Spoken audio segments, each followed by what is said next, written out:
नमस्कार, मैं हूं जयश्री। स्वागत है आपका सेहत और जिंदगी कार्यक्रम में। आजकल की बिगड़ती लाइफस्टाइल के चलते ज्यादातर लोग मोटापे और हेल्थ से जुड़ी कई तरह की समस्याओं से जूझ रहे हैं, लेकिन इनसे आसानी से बचा जा सकता है अगर रूटीन में योग को शामिल करें तो आज इसी पर हम बात करेंगे। हमारे साथ है डॉक्टर दिलीप सारंग जी, जो योग एक्सपर्ट है। सर, आपका बहुत बहुत स्वागत है। नमस्कार। दिलीप जी, सबसे पहले जानना चाहेंगे योग क्या है? योग मतलब होता है जोड़ना। अपने संस्कृत शब्द है युज धातु, उससे योग बना है। उसका शाब्दिक अर्थ योगे चित्तवर्ती निरोध है। अपनी मन की चित्त की वृत्तियों को रोकना। अपने चित्त की वृत्तियाँ, क्योंकि योग करते हैं या कोई भी कार्य करते हैं तो आपकी जो मन की वृत्तियाँ हैं वो इधर उधर भागती रहती, उस पर राज करना, उसको योग कहा गया है। क्योंकि संस्कृत महर्षि पतंजलि ने योग को 8 भागों में बांटा है। यम, नियम, आसन, प्राणायाम, प्रत्याहार, ध्यान, धारणा, समाधि, 8 भागों में बांटा है। एक के बाद में एक स्टेप योग में किया है। तो योग का मतलब जैसे जोड़ना, आप किसको जोड़ना? मन को शरीर के और श्वासों को जोड़ना, उसको कहा गया है योग। योग का शाब्दिक अर्थ मतलब जोड़ना होता है। जोड़ना आपके शरीर के जो भी क्रिया कर रहे हैं उसको श्वासों के साथ। योग और एक्सरसाइज दोनों में अंतर होता है। तो योग का मतलब होता है आपके श्वासों के साथ कोई भी क्रिया करें, जैसे गर्दन की करें, कोई भी क्रिया करें, आप कोई भी आसन करें, उसको श्वासों के साथ जोड़ना, उसको योग कहा गया है। और योग जाने अनजानों में बहुत पुराना पद्धति है, चलती आ रही है।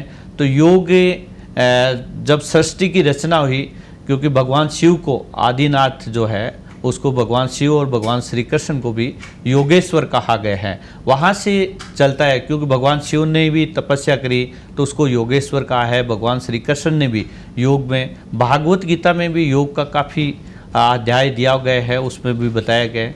योगे चित्तवर्ती निरोध, ये तो आपकी मन की चित्त की वृत्तियों को रोकना है। परंतु युज धातु से जो बना है, संस्कृत के युज धातु है, इससे पुराने जितने भी ऋषि मुनि हुए हैं अपने योग के द्वारा स्वस्थ रहे हैं, हमेशा तंदुरुस्त रहे हैं। क्योंकि उसके समय में कोई भी मेडिसिन का प्रयोग वो यूज नहीं करते, क्योंकि 2 चीज़ थी।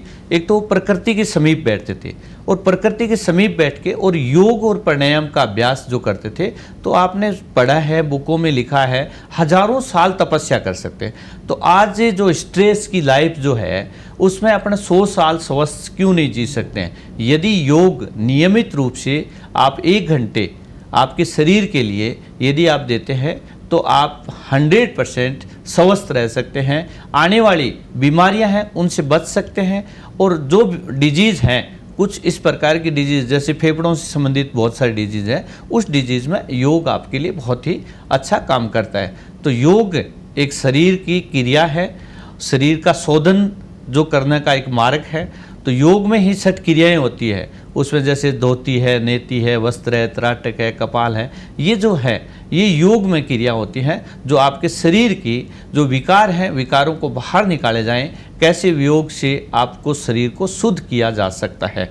तो योग का मतलब होता है जोड़ना, अपने शरीर को श्वासों के साथ जोड़ना, उसको कहते हैं योग।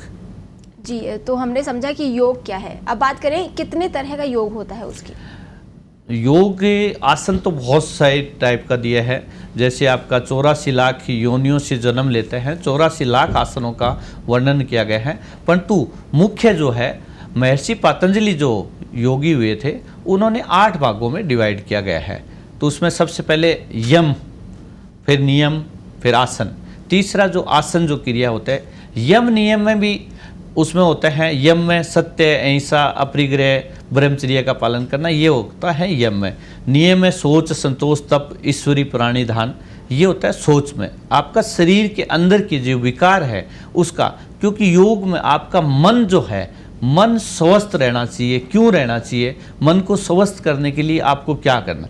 क्योंकि सीधा आप आसन करेंगे तो आपके शरीर में, क्योंकि आपके शरीर में जैसे टॉक्सिक भरा हुआ है, और आप डायरेक्ट आसन करेंगे तो आपके शरीर में जो विकार है वो विकार आपको गैस के रूप में सर में चढ़ेगा, दर्द महसूस होगा। तो योग का मतलब आपको सबसे पहले आपको मन को शुद्ध करना है। आपके शरीर जो है ये 5 तत्वों से बना शरीर जो है, उस 5 तत्वों के माध्यम से आपके शरीर का विकार जो है, विकारों को बाहर निकालना है। उसके बाद में तीसरा आसन होता है आसन। यदि आसन करते हैं तो आसनों का मतलब होता है कोई भी स्थिति में आप सुखपूर्वक बैठ करके क्रिया करते हैं, उसको नाम होता है आसन।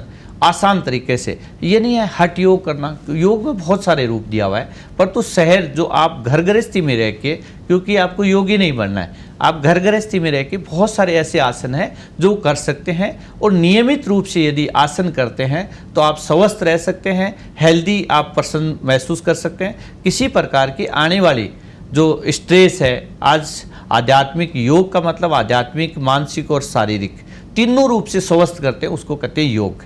तो उसको स्वस्थ करने के लिए तो 8 भागों में बांटा गया। तीसरा आसन हो गया। चौथा जो है क्रिया प्राणायाम। प्राणायाम की जो आपकी श्वासों की क्रिया है, क्योंकि श्वास तो आप दिन भर 24 घंटे श्वास लेते हैं, परंतु व्यवस्थित ढंग से श्वास को कैसे लेना है, कैसे श्वास को छोड़ना है, वो ये प्राणायाम की क्रियाएँ हैं। परंतु ये सारी जो क्रियाएँ हैं ये खाली पेट होनी चाहिए, उसका विशेष रूप से सावधानी भी रखनी चाहिए। और कुछ समय योग जो है आप कोई भी, चाहे योगा इंस्ट्रक्टर हो या योगाचार्य हो, उनके सानिध्य में ही करना चाहिए। ये नहीं है कि आप योग कर रहे हैं और खाली पेट नहीं है, आप सुबह उठे और आपका पेट तो भरा हुआ है, आपने योग शुरू कर दिया, तो आपके जो पेट के जो अंदर का जो विकार है वो आपके सर में चढ़ेगा, गैस्ट्राइटिस होगा, आपके सर में दर्द होगा, आपके हार्ट में भी पेन हो सकता है। तो ये सारी चीज़ें उनसे। अब तीसरी क्रिया जो है योग, वो आपके शरीर के लिए बहुत ही ज़रूरी है। तो योग कब करना चाहिए? योग सुबह जब है, नित्य सुबह उठें, बिस्तर से उठने के बाद में आपको जल ग्रहण करना है। ताम्र पात्र का पानी पी सकते हैं आप, लकड़ी के पट्टे पर एक तांबे के बर्तन में पानी रखें, उस पानी का सेवन करें। उसके बाद में आप फ्रेश हुए, आपका जो नित्य रूटीन है उसको निवृत्त होने के बाद में आपको योग या आसन जो है वो करना चाहिए। उससे आपके शरीर में जो विकार है वो ठीक होगा और आपको शरीर में। तो आपकी 5वीं क्रिया जो है, पहले यम, नियम, आसन, प्राणायाम, ये 4 बाह्य हैं। और जो आंतरिक योग है, यम, नियम, आसन, प्राणायाम, ध्यान, धारणा, समाधि, ये है आंतरिक योग है। ध्यान आपको मेडिटेशन, धारणा आपके शरीर को अंदर अपने आप को धारण करना, और समाधि एक लास्ट स्टेज होती है योग की, जो समाधि तक ये है। पुराने जैसे आपने ऋषि महाऋषियों को सुना होगा कि उन्होंने समाधि ग्रहण करी, या साधु संतों ने भी बहुत सारी समाधि। तो लास्ट स्टेज योग की होती है वो समाधि, अपने ईश्वर में लीन होना, उसको कहते हैं समाधि। तो योग को मुख्य 8 भागों में बांटा गया। जी दिलीप जी, जिस तरह से आजकल हमारी लाइफस्टाइल हो गई है, भागदौड़ भरी ज़िंदगी है, और ऐसे में हमारी आदतें भी ख़राब हैं, लाइफस्टाइल हेल्दी नहीं रह गई है लोगों की, तो ऐसे में उनके लिए योग कितना ज़रूरी है? 100% योग बहुत ज़रूरी है, क्योंकि फास्ट फूड, फास्ट लाइफ और फास्ट डेथ, जितने फास्ट फूड आए हैं आप, इतना ही आदमी की जो लाइफ है वो बहुत ज़्यादा फास्ट हो चुकी है। और जितनी फास्ट लाइफ हुई है, इसके कारण से डेथ भी फास्ट हो रही है। पुराने समय में आपने देखा होगा, पढ़ा होगा, लोग 100 साल 120 साल तक स्वस्थ रहते थे। आज जो जनरेशन 60 साल में एकदम जैसे बूढ़े जैसे लगने लग जाते हैं, और बहुत सारे तो लोग 60 साल में कई बीमारियों से ग्रसित हो जाती है, क्योंकि बहुत सारी जो बीमारी है वो लाइफ स्टाइल बीमारी है। आपकी यदि लाइफ स्टाइल ठीक नहीं रहेगी तो हाइपरटेंशन, ओबेसिटी, डायबिटीज़, अर्थराइटिस, ये जो है ये लाइफ स्टाइल बीमारी। आपका खान पान सही नहीं रहेगा, आप स्ट्रेस में रहेंगे, आप योग नहीं करेंगे, आप प्राणायाम का अभ्यास नहीं करेंगे, तो इन बीमारियों का हर घर में प्रवेश हो चुका है। और आने वाली जनरेशन इस बीमारियों से पीड़ित है, क्योंकि हमारे पास बहुत सारे इस प्रकार के भी पेशेंट आते हैं जो कम उम्र में 25 साल से 30 साल में हाइपरटेंशन मतलब हाई बीपी के पेशेंट हो जाते हैं। डायबिटीज़ तो आजकल बहुत ही ज़्यादा कॉमन हो गई, हर घर में डायबिटीज़ हो गई। और ओबेसिटी, क्योंकि जितने भी ये फास्ट फूड आए हैं, इस फास्ट फूड के कारण से आपके जो हार्मोनस है वो चेंज हुए हैं, और हार्मोनल चेंज होने के कारण से आपके शरीर की ग्रोथ हुई है, आपकी मोटापा बढ़ा है। यदि मोटापा बढ़ा है तो आपके शरीर में कई प्रकार की बीमारियां हो सकती है।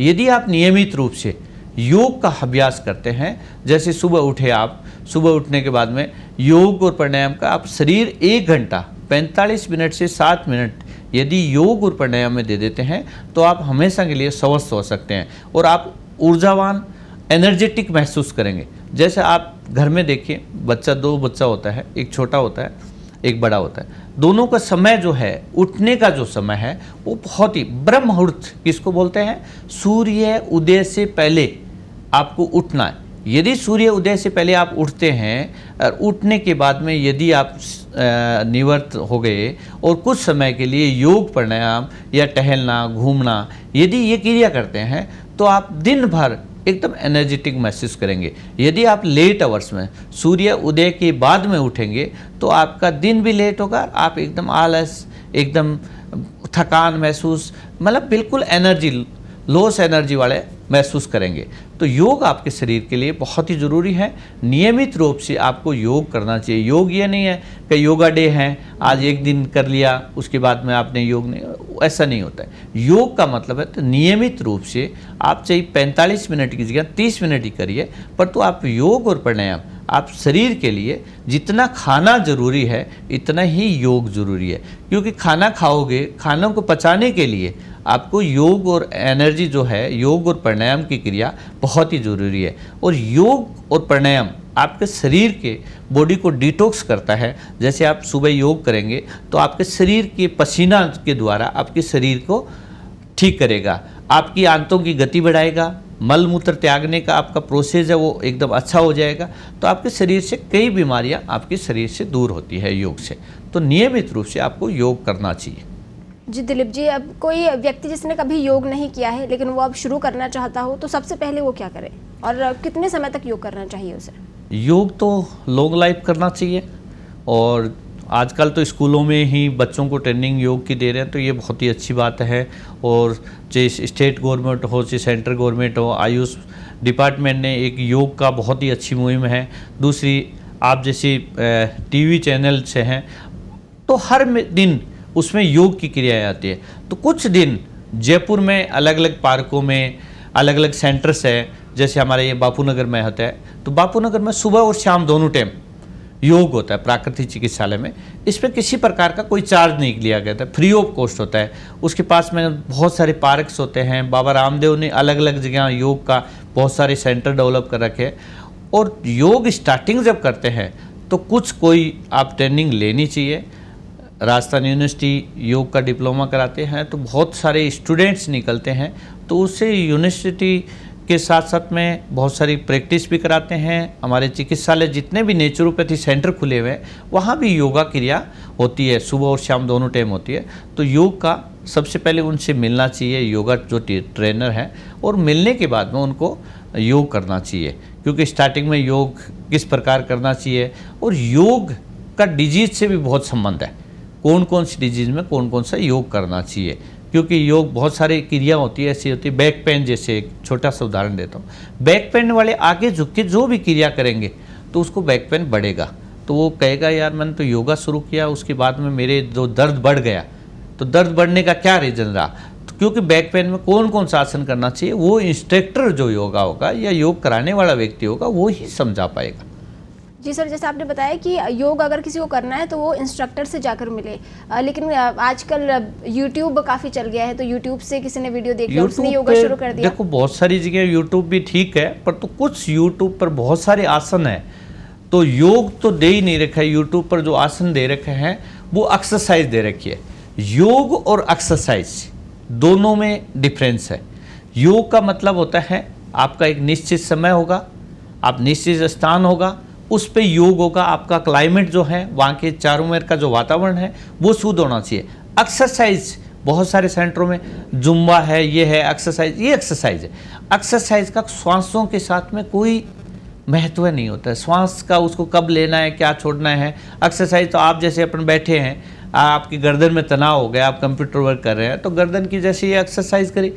यही एक्सरसाइज हम योग में जो कराते हैं उसको श्वास के साथ कराते हैं। कैसे कराते हैं एक मैं बताता हूँ। जैसे श्वास भरते हम ऊपर ले जाए, जैसे एक्सरसाइज है, जैसे बैठे आप सीधे बैठे, जैसे श्वास भरते हुए ऊपर ले गए, ऊपर श्वास को छोड़ दिया, श्वास छोड़ते हुए नीचे लाए, पर तो सर्वाइकल वाले को नीचे नहीं झुकना चाहिए। नीचे लाएंगे तो सर्वाइकल जो है लंबर सर्वाइकल स्पॉन्डिलाइटिस है उसका दर्द बढ़ेगा। तो आपको स्टार्टिंग में जब योग करें तो कोई इंस्ट्रक्टर हो या आसपास जो सेंटर है उस सेंटर में भी जाके आप योग से स्टार्ट कर सकते हैं। नहीं तो यूट्यूब चैनल, बहुत सारे लोगों का अच्छा यूट्यूब चैनल भी है, तो उसको भी देख के आप कर सकते हैं। दिलीप जी, कोई अगर फिजिकल एक्टिविटी के तौर पर सिर्फ सूर्य नमस्कार करता है तो दिन में कितनी बार सूर्य नमस्कार उसे करना चाहिए? सूर्य नमस्कार बहुत ही अच्छी क्रिया है, बहुत ही बड़ा योग है, और यदि करते तो सुबह और शाम दोनों समय में सूर्य नमस्कार कर सकते हैं। परंतु सूर्य नमस्कार का विशेष रूप से ये ध्यान रखना है कि खाना खाने के 4 घंटे बाद में कोई भी योग करते हैं, खाना खाने के 4 घंटे बाद में योग का अभ्यास करना चाहिए। सूर्य नमस्कार सुबह जब सूर्य उदय होता है उसके सामने यदि आप क्रियाएं करते हैं, सूर्य नमस्कार में 12 क्रम होता है और 7 आसन होता है। यदि 12 क्रम रोज़ का यदि आदमी 6 क्रम भी कर लें तो बेहतर आसन होते हैं, 72 आसन हो सर। तो अपनी फिट रखने के लिए सूर्य नमस्कार 12-6 क्रम भी बहुत ही अच्छा कर सकते हैं। धीरे धीरे उसको क्रमों को बढ़ाते जाइए, 6 से 8 कर दिया, 8 से 10, 12 और 20 क्रम तक सूर्य नमस्कार का करना चाहिए। परंतु सूर्य नमस्कार जिनको घुटनों में दर्द है, अर्थराइटिस है, उनको सूर्य नमस्कार, या बैक पेन है, उनको सूर्य नमस्कार नहीं करना चाहिए। सूर्य नमस्कार शाम को भी कर सकते हैं, शाम के समय भी सूर्य नमस्कार का अभ्यास कर सकते हैं। वही 6 से स्टार्टिंग से जो करते हैं वो 6 क्रम से स्टार्ट करें और धीरे धीरे उसके शरीर की आपकी कैपेसिटी के अनुसार आपको धीरे धीरे बढ़ा के आप 20-30 क्रम तक आप सूर्य नमस्कार का अभ्यास कर सकते हैं। उससे आपकी मोटापा कम होगा, आपका डाइजेशन ठीक होगा, आपके शरीर का ब्लड का सर्कुलेशन है वो आपको ठीक करने का काम करेगा। जी, टीनेजर्स और जो यंगस्टर्स हैं उनकी जीवन में आजकल काफ़ी ज़्यादा टेंशन रहती है, मेंटली बहुत ज़्यादा प्रॉब्लम्स होती हैं, साथ ही पढ़ाई की भी टेंशन है। तो ऐसे में उनके लिए योग कितना ज़रूरी है और कितनी मदद उससे मिल सकती है उन्हें? मैं स्टार्टिंग में ही बताया था, योग का मतलब होता है जोड़ना। यदि आप पढ़ाई भी कर रहे हैं तो किसके साथ? आप पढ़ाई के साथ आपको मन को जोड़ रहे हैं। तो योग आपके लिए बहुत ही ज़रूरी है। यदि योग नियमित रूप से आप योग और प्राणायाम का अभ्यास करते हैं तो आपकी विल पावर, मेमोरी, आपका शरीर की ग्रोथ, तीनों को इम्प्रूवमेंट करने का काम करेगा। तो योग तो आप जो भी विद्यार्थी है, स्टूडेंट हैं, उनको योग का अभ्यास, कुछ समय प्राणायाम का अभ्यास जरूर करना चाहिए, जिससे उनका आप योग और प्राणायाम जितने भी लोग करते हैं उनका स्ट्रेस जो है वो बहुत कम रहता है। स्ट्रेस को कम लेवल करने के लिए, जैसे स्ट्रेस को लेवल करने योग, जैसे विद्यार्थियों के लिए एक सिंपल सी भाषा है, योग आप जब पढ़ाई जो शुरू करते हैं, ज़्यादा नहीं तो महाप्राण ध्वनि का उच्चारण, मतलब मैकार का उच्चारण के साथ भी आप 10 बार, 12 बार, 15 बार मैकार का, सिर्फ ओमकार का उच्चारण, मैकार का उच्चारण भी करेंगे तो उससे आपकी मानसिक जो है संतुलन ठीक रहेगा, आपका मस्तिष्क रिलैक्स होगा। जब मैकार का उच्चारण करते हैं तो आपके शरीर का जो ब्रेन जो है उसको, ब्रेन को एक्टिव करने का पूरा काम करता है। तो आपको योग, स्टूडेंटों के लिए योग ही बहुत ज़रूरी है, बहुत ही अच्छी चीज़ है। नियमित रूप से उनको योगा अभ्यास करना चाहिए, और यदि वो योगा अभ्यास करेंगे तो उनके लिए कोई भी ऐसा कोई एग्ज़ाम नहीं है जो वो फाइट नहीं कर सकते हैं। क्योंकि योग, कहते हैं योग करने से आपका मन पे राज कर सकते हैं। हमने स्टार्टिंग में ही बताया, तो मन पे राज कब होगा? जब आप योग करोगे। और यदि मन पे राज हो गया तो विद्यार्थी जो चाहेगा वो हो जाएगा, जो एग्ज़ाम होगा वो हासिल कर पाएगा, उसमें 100% उसको रिजल्ट मिलेगा। जी, आजकल जो लोग हैं वो ज़्यादातर जिम की ओर ज़्यादा आकर्षित हैं, तो ऐसे में योग ज़्यादा बेहतर है या फिर जिम? जिम यूथ के लिए जिम जाते हैं काफ़ी मसल्स की ओर, परंतु गर्ल्स के लिए जिम ज़्यादा ठीक नहीं है, क्योंकि गर्ल्स जो जिम करते हैं उनके लिए अनेक प्रकार के हार्मोन डिस्टर्ब होते हैं।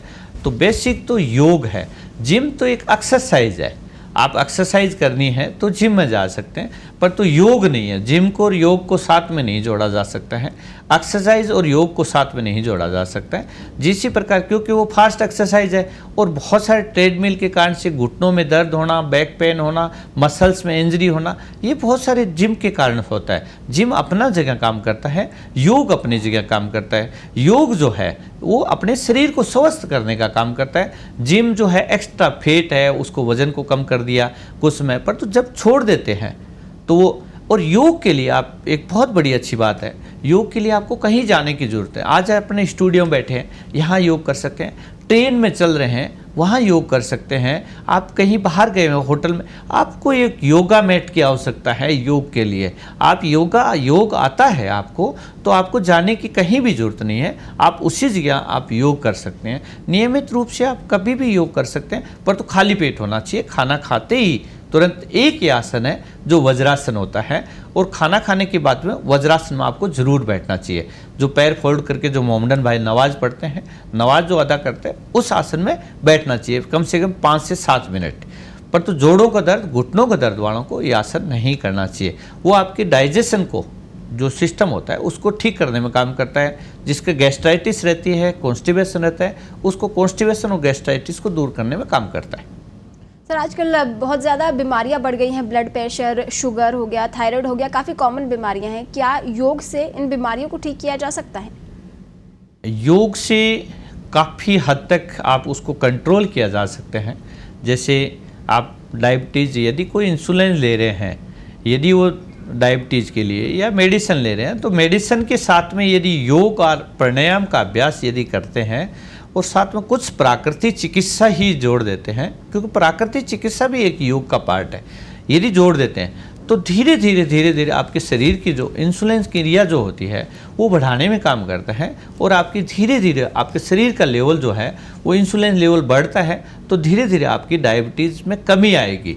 और कमी यदि आप नियमित से रूप से योग और प्राणायाम का अभ्यास करते रहेंगे तो आपका इंसुलिन का लेवल जो बढ़ रहा है, इंसुलिन बार बार लेना पड़ रहा है, किसी को 4 टाइम इंसुलिन लेना है, तो आप कोई मेडिसिन ले रहे हैं तो आपका वहाँ स्टेबल हो सकती है, उसको रोक सकते हैं योग से। और धीरे धीरे उसका लेवल कम होगा, तो आपका धीरे धीरे इंसुलिन मतलब काफ़ी लंबे समय तक यदि करते रहें। और बहुत सारी ऐसी क्रियाएं हैं जैसे मंडूकासन, 1 मिनट 2 मिनट करने से कुछ फायदा नहीं होगा, उसको रोजाना नियमित रूप से, कपालभाति है या मंडूकासन है, नियमित रूप से आधे घंटे करना ही पड़ेगा, तब योग का फायदा होगा। आधे घंटा, पूर्ण घंटे सुबह और इतना ही शाम को, दोनों समय करेंगे तो जब फायदा होगा उनको। और सर, हार्ट अटैक और कार्डियक अरेस्ट के भी आजकल बहुत ज़्यादा मामले बढ़ने लगे हैं, तो क्या रेगुलर योग से इनसे भी बचा जा सकता है? बचा जा सकता है उससे, इसलिए क्योंकि आपका कोलेस्ट्रॉल लेवल जो है आपकी स्ट्रेस की जिंदगी के है। मैंने एक चीज़ बताई, fast life, fast food, fast death. जितना फास्ट फूड आए हैं आज, जो बाहर हमारी यूनिवर्सिटी के सामने बहुत सारे ठेले लगते हैं, उसमें बहुत सारी गर्ल्स बॉयज़ है वो खाते रहते हैं। वो कौन सा ऑयल यूज़ कर रहे हैं? आपको फास्ट फूड खाना है, मैं ये नहीं कह रहा हूँ फास्ट फूड आप बंद करिए, आपको खाना है तो घर पे भी तैयार करके खा सकते हैं। यदि माँ या अपनी सिस्टर है, बहन है, पत्नी है, जो बनाएगी तो वो हो सके अच्छे ऑयल, अच्छे घी में बनाएगी, तो इतना नुकसान नहीं करेगा जो बाहर वाला नहीं करे। क्योंकि पूरा वर्ड कह रहे हैं मोटा अनाज खाइए, यदि फास्ट फूड में मोटा अनाज तो नहीं हो सकता है, क्योंकि मैदा जो है, मैदा आपके आंतों में जाके कहीं न कहीं चिपकता है। दूसरा जो तेल है, रिफाइन ऑयल की एक परिभाषा हमने जो योग और नेचुरोपैथी वाले कहते हैं, टेस्टलेस, कलरलेस, उसको कहते हैं रिफाइन तेल। जो रिफाइन तेल किया जाता है उसको पहले बहुत सारे टेम्परेचर से गर्म किया जाता है, उसमें कुछ ऐसा 4-5 टाइप के केमिकल्स डालते हैं, तो उसको रिफाइन फाड़ने में काम करता है। उसके बाद में उसको रिफाइन तेल को आप पहले पुराने समय में जो ऑयल होता था उसको हाथ में लेके और सूंघ के पता कर लेते थे कौन सा ऑयल है, सरसों का है, तिल्ली का है, मूंगफली का है, अलग अलग। तो आजकल रिफाइन का कोई टेस्ट नहीं है, मुंह में टेस्ट, क्योंकि ऑयल के बिना भी आपकी सब्जियां जो है वो बहुत अच्छी बन सकती हैं। ऑयल के बिना भी खाना बहुत अच्छा टेस्टी बन सकता है। हम तो 0 ऑयल फूड खिलाते हैं, और कभी आके देखिए प्राकृतिक चिकित्सा में जो भी खिलाया जाता है वो 0 ऑयल फूड खिलाया जाता है, वो हेल्दी होता है। उसका नाम होता है सुपाच्य होता है, आराम से पच जाता है। आपके शरीर को जितना भी मिनरल्स और विटामिन की आवश्यकता है वो तो आपके शरीर को पूर्ति करता है। तो हेल्दी खाना वो होता है। तो आपके हार्ट अटैक जो है बीमारी, उसको बचने के लिए आपकी जो लाइफ स्टाइल है उसको चेंज करना है। आपको सुबह मॉर्निंग में योग प्राणायाम का अभ्यास करना है, आप सुबह उठते गर्म पानी का अभ्यास करना है। जो आपका कोलेस्ट्रॉल है उसको धीरे धीरे आपको लेवल कम करना है। दूसरा, जैसे लौकी का है, पालक का है, टमाटर है, मिक्स वेजिटेबल्स जूस है, वो बहुत ग्रीन, नीम गिलोय बहुत अच्छा काम करता है। ये सारा डाइट और योग दोनों ही बहुत अच्छा कर सकता है और आप बच सकते हो उससे। जी सर, और सूरज की रोशनी में अगर योग करते हैं तो क्या उसका फ़ायदा ज़्यादा बढ़ जाता है? देखो, शरीर की विटामिन डी की कमी बहुत सारे लोगों को है, क्योंकि आजकल एसी का ज़माना हो गया, घर एसी हो गया, गाड़ी एसी हो गए, ऑफिस एसी हो गए, तो अपन लोग एसी से बाहर निकलना ही नहीं चाहते हैं। तो विटामिन डी जो है आपके हड्डियों को मजबूत करता है, विटामिन डी आपके शरीर को मजबूती करता है, तो विटामिन डी आपको लेनी चाहिए। पर तो ज़्यादा तेज़ धूप में कभी योग नहीं किया जाता है। योग जो है सूर्य जब उदय होता है उसी टाइम, जब सूर्य की पहले जो किरणें होते हैं उनके साथ यदि योग करते हैं तो फायदा करता है। और आप यदि चाहते हैं कि दिन में 12 बजे तेज़ धूप में, तो कभी योग नहीं करना चाहिए। न ही धूप स्नान जो दिया जाता है वो भी सुबह के टाइम में ही लेना चाहिए। आजकल लोग ऑफिस में 10-10, 12-12 घंटे काम करते हैं और एक जगह बैठे रहने के लॉन्ग सिटिंग आवर्स भी ज़्यादा हो जाते हैं, तो ऐसे में उन्हें आप क्या कहना चाहेंगे?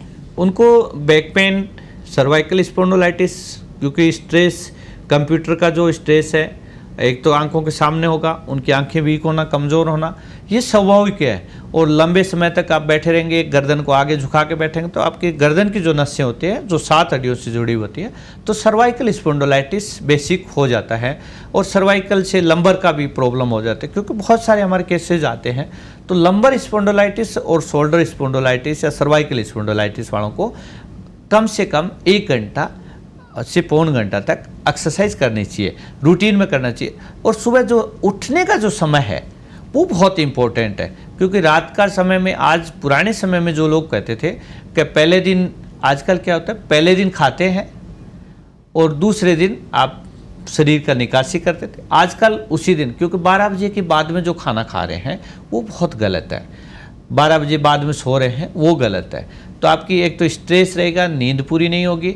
दूसरा, आप दिन भर यदि कंप्यूटर वर्क काम करते हैं, कंप्यूटर पर काम करते हैं, तो आपके जो आगे झुक के बैठने के और दूसरे कुछ जो टेबल्स है, चेयर्स है, ये भी लाइफ स्टाइल के साथ में चेंज करनी चाहिए। और ज़्यादा लंबी समय सिटिंग नहीं करनी चाहिए। जैसे आप 2 घंटे 3 घंटे बैठ के उसके बाद में थोड़ा सा मूवमेंट करना चाहिए।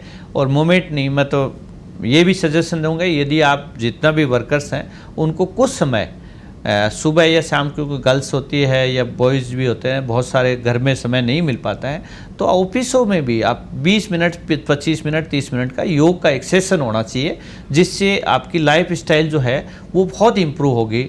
और जो आने वाली जो डिजीज़ है उसको आप रोक सकते हैं और आपकी वर्क कैपेसिटी है वो डबल हो जाएगी आपको, यदि योग और प्राणायाम यदि 20 मिनट 25 मिनट का सेशन रख दिया, क्योंकि किसी बीमारी से झूलना ही नहीं पड़ेगा। और झूलना नहीं पड़ेगा तो ये बहुत सारी इम्प्रूवमेंट आ सकता है।